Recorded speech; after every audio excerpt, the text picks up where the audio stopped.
اعوذ باللہ من الشیطان الرجیم بسم اللہ الرحمن الرحیم فلما ذهب عن إبراهيم الروع وجاءته البشرى يجادلنا في قوم لوط إن إبراهيم لحليم أواه منيب يا إبراهيم أعرض عن هذا إنه قد جاء أمر ربك وإنهم آتيهم عذاب غير مردود ولما جاءت رسلنا لوطا سيء بهم وضاق بهم ذرعا وقال هذا يوم عصيب وجاءه قومه يهرعون إليه ومن قبل كانوا يعملون السيئات قال يا قوم هؤلاء بناتي هن أطهر لكم فاتقوا الله ولا تخزون في ضيفي أليس منكم رجل رشيد قالوا لقد علمت ما لنا في بناتك من حق وإنك لتعلم ما نريد قال لو أن لي بكم قوة أو آوي إلى ركن شديد صدق اللہ مولانا العظیم۔ عزیزان گرامی، سورہ ہود کا 7واں رکوع چل رہا ہے۔ گزشتہ مجلس میں حضرت ابراہیم علیہ السلام کے پاس فرشتوں کے آنے اور خوشخبری دینے کا ذکر آپ نے سنا۔ حضرت ابراہیم علیہ السلام اور حضرت لوط علیہ السلام یہ قریب رہتے ہیں۔ مصر سے انہوں نے ہجرت کی تھی اور فلسطین کی طرف منتقل ہو گئے تھے، اور کہتے ہیں کہ ابراہیم علیہ السلام اور حضرت لوط علیہ السلام کے جانوروں کے بڑے ریوڑ تھے، بہت زیادہ جانور تھے ان کے پاس، اور ان کے چرواہوں کے درمیان آپس میں لڑائیاں اور تکرار چلتے رہتے تھے۔ آپ نے گزشتہ مجلس میں سنا کہ ابراہیم علیہ السلام جب فرشتے آئے تو فوراً پورا بچڑا گائے کا ذبح کر کے وہ پورا بھون کے مہمانوں کے سامنے پیش کیا۔ تو اس کا مطلب یہ ہے کہ ان کے پاس جانوروں کی بہتات تھی، اور مہمان نواز تو تھے ہی، اللہ کے نبی تھے۔ ابراہیم علیہ السلام کے پاس ان فرشتوں کا پہنچنا، جیسا کہ کافی ساری روایات میں آتا ہے کہ یہ 3 فرشتے تھے، اکثر روایات میں آتا ہے کہ یہ 3 تھے۔ ابراہیم علیہ السلام کو جب معاملہ جو خوف ان کو طاری ہو گیا تھا کہ یہ کھانا کیوں نہیں کھا رہے میرا، جب انہوں نے بتا دیا کہ ہم اللہ کی طرف سے بھیجے ہوئے فرشتے ہیں اور ہمیں لوط علیہ السلام کی قوم کو تباہ کرنے کے لیے بھیجا جا رہا ہے، تو ابراہیم علیہ السلام کو جب خوشخبری انہوں نے سنائی کہ آپ کو بیٹا ہوگا، اور بیٹا کیا بلکہ آپ کو پوتا بھی ہوگا، آپ کو خوشخبری سنا رہے ہیں اسحاق کی، اور اسحاق کے بعد یعقوب علیہ السلام کی، مطلب بیٹے کی بھی خوشخبری سنا دی اور ساتھ میں پوتے کی بھی سنا دی۔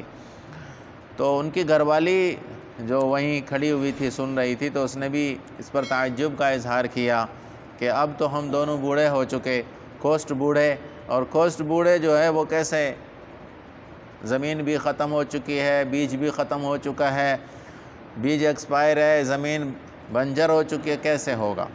تو فرشتوں نے ان کو تسلی دی تھی کہ آپ کو اس پر تعجب نہیں ہونا چاہیے، آپ تو پیغمبر گھرانے کی خاتون ہیں، آپ تو بہت ساری چیزیں دیکھتی رہتی ہیں، تو یہ اللہ کا امر ہے اور اللہ کا حکم ہو کر رہے گا۔ اس سے آگے کے واقعے سے پہلے میں ایک بات جو گزشتہ مجلس سے تعلق رکھتی ہے وہ بھی بتاتا چلوں کہ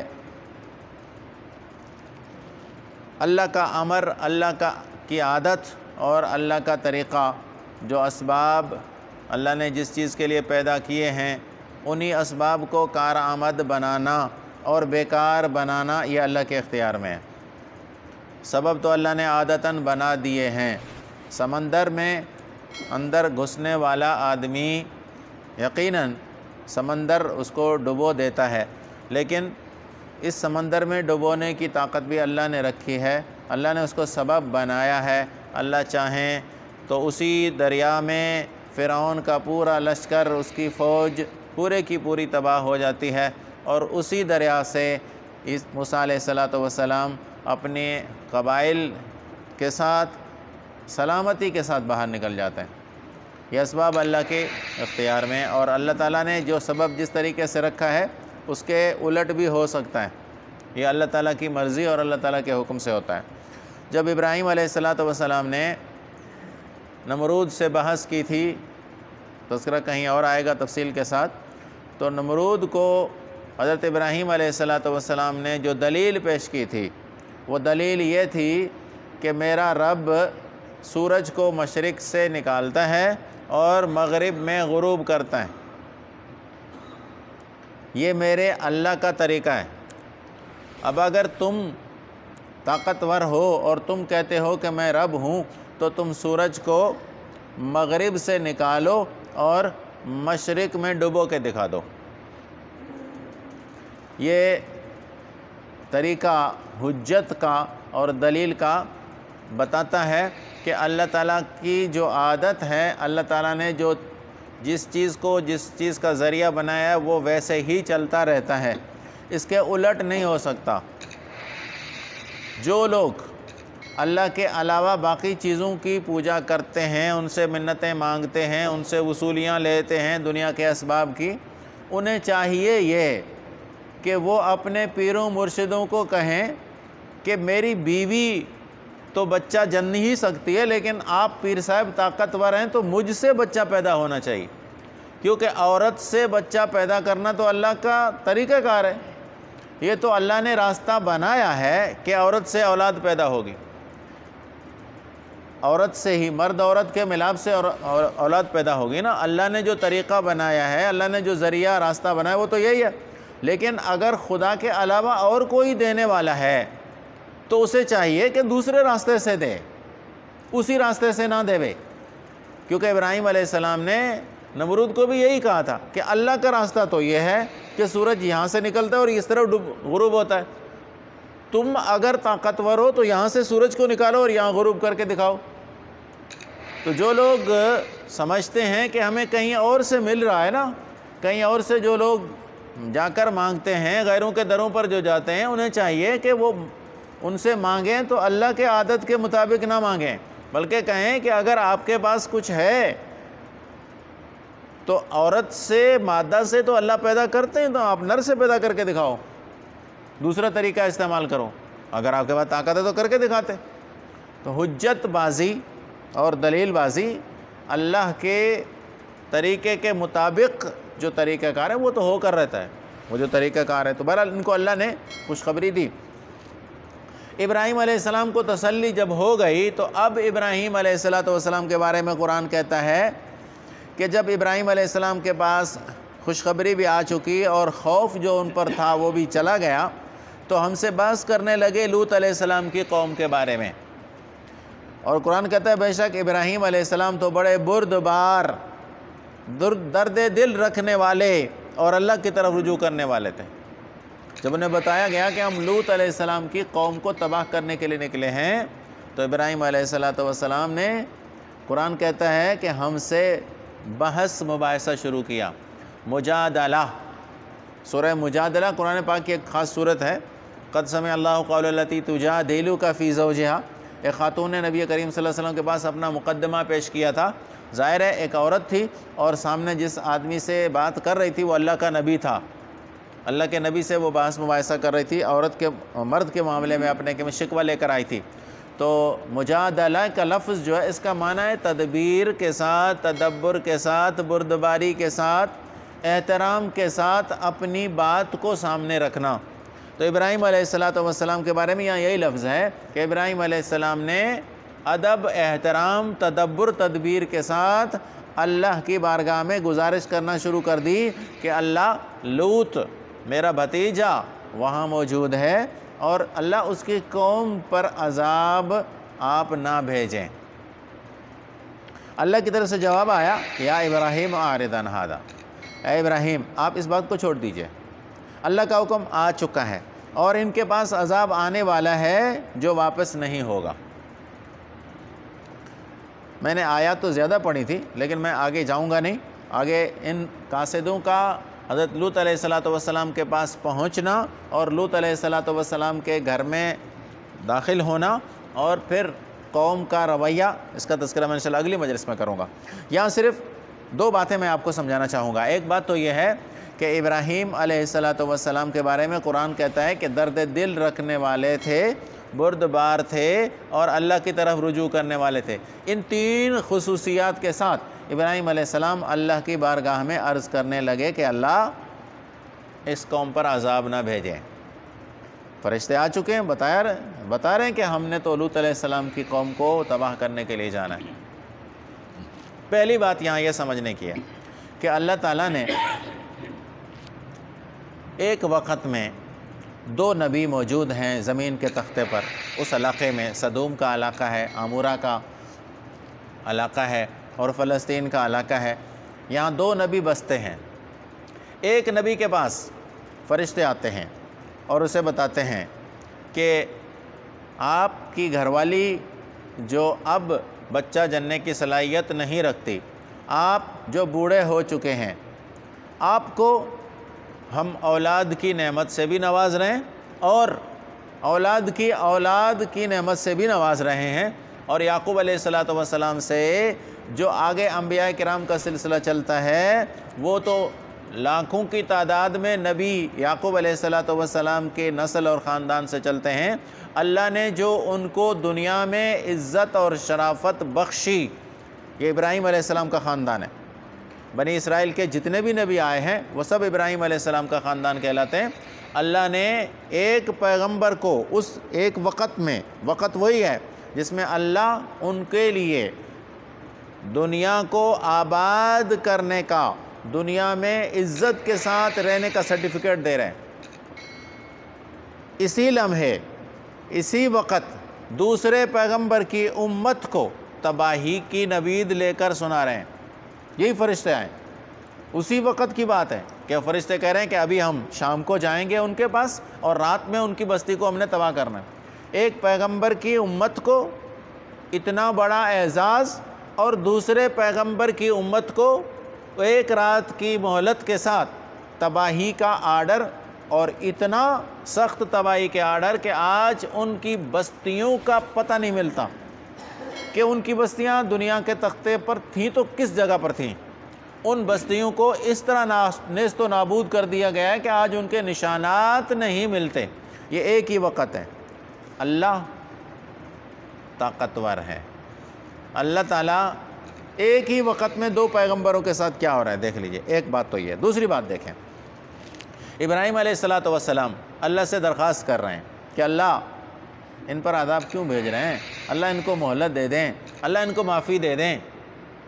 لیکن اللہ تعالیٰ کی طرف سے جواب کیا آتا ہے کہ نہیں، اب ہم نے فیصلہ کر لیا، اب واپس نہیں ہو سکتا۔ جس سے معلوم ہوتا ہے کہ اللہ کے نبی بھی اللہ کے فیصلے کو واپس نہیں لوٹا سکتے۔ تو پیروں فقیروں کی کیا مجال ہے کہ وہ اللہ کے کیے ہوئے فیصلے کو واپس کر دیں کہ جی اسرائیل علیہ السلام تو آئے، جان نکال لی، لیکن فلان پیر صاحب گئے اور اسرائیل سے پورا تھیلا روحوں کا چھین لیا اور وہ روحیں واپس اپنے جسموں کے اندر بھیج دیں، اور اسرائیل علیہ السلام کو نعوذ باللہ اسرائیل علیہ السلام کو بھی دبایا، ڈرایا، دھمکایا، ان کو تھپڑ بھی مار دیا کہ تم میرے مریدوں کی جان میرے اجازت کے بغیر قبض کرنے والے کون ہوتے ہو۔ یہاں تک کہ جھوٹ موٹ کی باتیں لوگوں کو سنائی جاتی ہیں مسجد کے ممبروں سے۔ عجیب بات، میں نے خود سنی، مسجد کے ممبر سے یہ باتیں سنی، مسجد کے ممبر سے میں نے یہ باتیں سنی۔ اللہ کی طرف سے جو فیصلہ ہو جائے اسے کوئی پیغمبر رد نہیں کروا سکتا۔ ابراہیم علیہ السلام کوئی معمولی پیغمبر ہیں؟ نبی کریم صلی اللہ علیہ وسلم کے بارے میں بھی سناتا چلوں کہ قرآن مجید نے کہا کہ ان تستغفر لهم 70 مرة لن يغفر اللہ لهم۔ منافقوں کے بارے میں قرآن کہتا ہے نبی کریم صلی اللہ علیہ وسلم کو کہ اگر آپ 70 بار بھی ان کے لیے بخشش کی دعا کریں گے اللہ ان کو نہیں بخشے گا۔ اس سے بڑی دلیل اور کیا چاہیے؟ اللہ کے نبی پاک صلی اللہ علیہ وسلم کو قرآن یہی کہہ رہا ہے نا کہ 70 بار بھی بولو گے تو نہیں بخشا جائے گا۔ اللہ کی طرف سے جو فیصلہ ہو چکا ہے وہ فیصلہ اٹل ہے، اللہ کے فیصلے کو کوئی تبدیل نہیں کروا سکتا۔ دوسری بات یہ سمجھ لیں کہ اللہ کی طرف سے جو حکم ہو چکا ہوتا ہے اسے کوئی مخلوق میں سے کتنا بڑا پاور کیوں نہ رکھتا ہو، انبیاء کرام تک اللہ کے فیصلے کو آگے پیچھے نہیں کروا سکتے۔ تیسری بات یہاں یہ سمجھنے کی ہے کہ ابراہیم علیہ السلام کو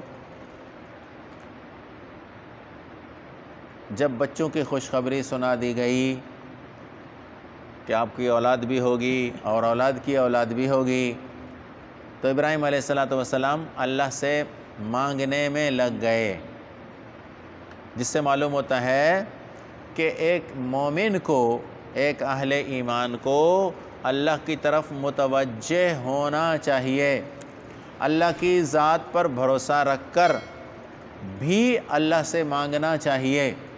نبی کریم صلی اللہ اچھا یہ بھی سنیے کہ جو چیز جس راستے سے آ رہی ہے اور جس کی طرف سے آ رہی ہے دونوں کا خیال رکھنا ہے۔ جو چیز جس راستے سے آ رہی ہے اور جس کی طرف سے آ رہی ہے دونوں چیزوں کا خیال رکھنا ہے۔ اب یہ تو پکی بات ہے کہ ہمیں اللہ تعالیٰ رزق دے رہے ہیں اور جس راستے سے رزق دے رہے ہیں وہ راستہ بھی نہیں چھوڑنا ہے کہ اللہ مجھے دے دے گا، خود بخود دے دے گا، چھت پھاڑ کر چھپر پھاڑ کر اللہ مجھے دے گا، راستہ بھی اختیار کرنا ہے۔ نمبر 2 کہ جس کی طرف سے آ رہی ہے اس کو بھی بلانا نہیں ہے، اس کی طرف بھی متوجہ ہو کر رہنا ہے۔ آپ حیران ہوں گے کہ اللہ کے نبی پاک صلی اللہ علیہ وسلم کو جنگ بدر میں، بدر کی جب لڑائی ہوئی تھی تو لڑائی سے پہلے ہی اللہ نے خوشخبری سنا دی تھی کہ فتح آپ کی ہوگی، بتا دیا تھا اللہ کی مدد آپ کی طرف آئے گی، اللہ کی مدد آپ کے لیے۔ لیکن حضرت ابوبکر صدیق اور حضرت علی رضی اللہ عنہ دونوں کہتے ہیں کہ عریش، آج بھی بدر کے میدان میں مسجد قائم ہے، مسجد عریش جس کو کہتے ہیں، ایک چھپرا بنایا تھا جس میں آپ صلی اللہ علیہ وسلم تشریف فرماتے، نماز وغیرہ وہیں پڑھ رہے تھے۔ عریش میں نبی کریم صلی اللہ علیہ وسلم اللہ سے مانگنے میں لگے رہے، یہاں تک کہ کندھے مبارک سے چادر گر گئی ہے اور چادر کا احساس تک نہیں ہوا ہے۔ حضرت ابوبکر صدیق پیچھے سے آتے ہیں اور وہ چادر اڑھاتے ہیں اور پیچھے سے نبی کریم صلی اللہ علیہ وسلم کو گلے لگا کر کہتے ہیں اللہ کے نبی، اللہ کی مدد ضرور آئے گی، اللہ نے آپ کو مدد کا وعدہ کیا، اللہ کی مدد ضرور آئے گی۔ اللہ کے نبی بس اس سے زیادہ دعا مت کریں۔ اللہ کے نبی دعا کیا مانگ رہے ہیں کہ اللہ اگر یہ میرے ساتھ آنے والے چند مسلمان اگر یہ ہلاک ہو گئے تو اللہ تیری عبادت کون کرے گا؟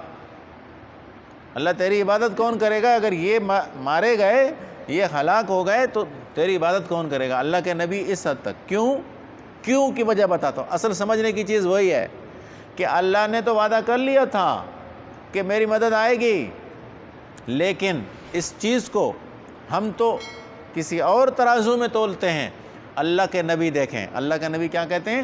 اللہ کے نبی کی سوچ ہے کہ خدا تو خدا ہے، وعدہ تو پورا کرے گا، لیکن جب پورا کرے اس کی مرضی ہے، کون اسے کہے گا کہ ابھی پورا کر؟ اللہ تو نے جو میرے ساتھ وعدہ کیا ہے کہ مدد آئے گی تو ابھی مدد بھیج۔